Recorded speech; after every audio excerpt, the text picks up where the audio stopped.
How's it hanging, people? This week's champion trends feature Kha'Zix, Vayne, Elise, Yasuo, Tristana, and Alistar. I'm Lindsay Geektron with ZAM Network, and this is LolKing's League Trends. Let's dive into Summoner's Rift. The champions on the increased pick rates this past week are Kha'Zix, Yasuo, Zed, Lucian, and Ryze. It seems like those nerfs to Lee Sin, Elise, and Evelynn have etch-a-sketched the jungle and kind of reset things. The Void Reaver is one of the top junglers. Again. And one of the main reasons why he's showing up again is because he's so versatile. There are many ways to level a Kha'Zix. Maxing his Q, Taste Their Fear, and evolving it first basically leads you down the assassin path. If you want to jump out and scare people, catch them, and then beat them to death, this is the build for you. If, however, you want to go for more poke and farm, max his W, Void Spike, and evolve that ability first. This is good for fast jungle clear and when you need lots of farm to catch up to an opponent. A third option is to max W, but evolve his E, Evolved Wings, which is particularly annoying because resets. It's those resets which will likely contribute to us seeing Kha'Zix not only on the Rift, but also at Worlds.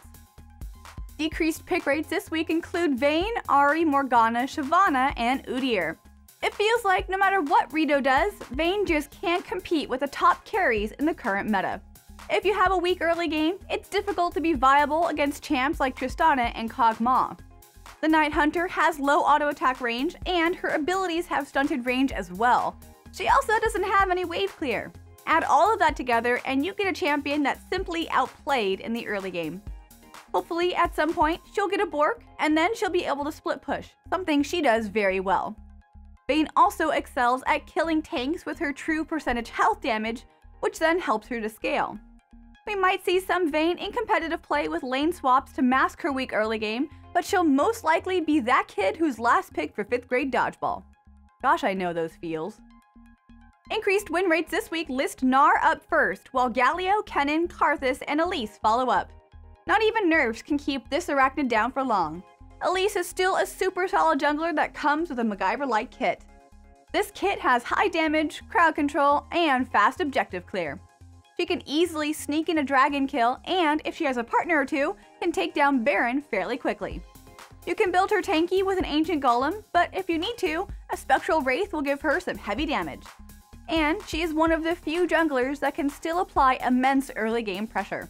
Her Flash Cocoon combo is still annoying, and as long as your team can follow up, it makes for a pretty easy kill. We should expect to see Elise crawling her way to Worlds. Decreased win rates this week are Yasuo, Victor, Alistar, LeBlanc, and Vladimir.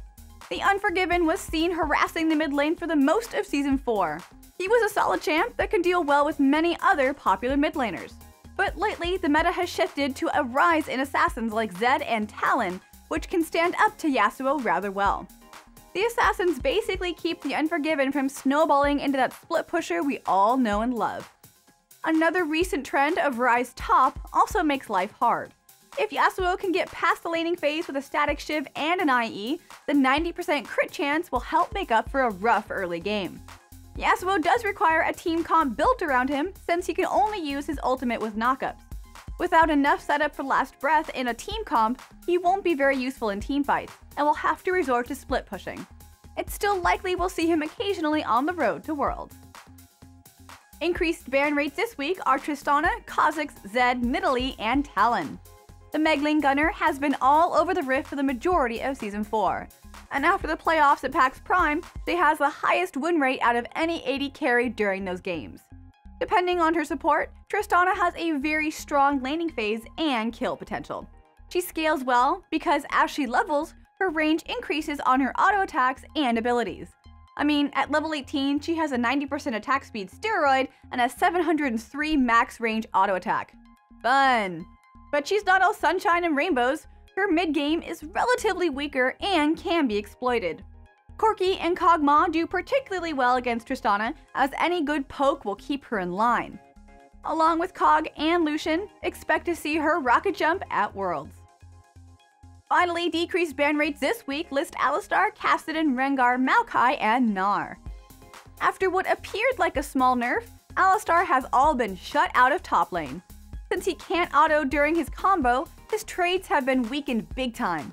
Typically, Alistar rushes the Trinity Force to boost his damage output and then tankier items for some real fun times. Now his damage output is much weaker, and since he doesn't really have a gap closer, it's harder for him to auto-attack and proc Sheen. The nerf was really aimed at keeping Alistar out of the top lane and into the bot lane, and he is still a very viable support. The Minotaur still has 70% damage reduction from his ultimate, and he is able to be that front line and create peel. Since Worlds will be played on patch 4.14, the Cow and his OP state will definitely be seen as a contested pick during those games. And that's all for this week's episode. Please be sure to check back every week for the latest League of Legends news. If you enjoyed this video, please like and comment below to help us reach more people. And as always, please be sure you subscribe to our YouTube channel, LolKing.net, for more great content. And if you happen to be a fan of Destiny as well as League of Legends, you guys should check out Zam's newest website, DestinyDB.com.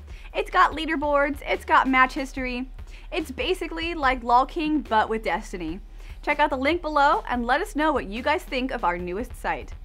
I'm Lindsay Geektron. You can follow me on Twitch at Lindsay Geektron. Thanks everyone so much for watching, and I'll see you guys next week.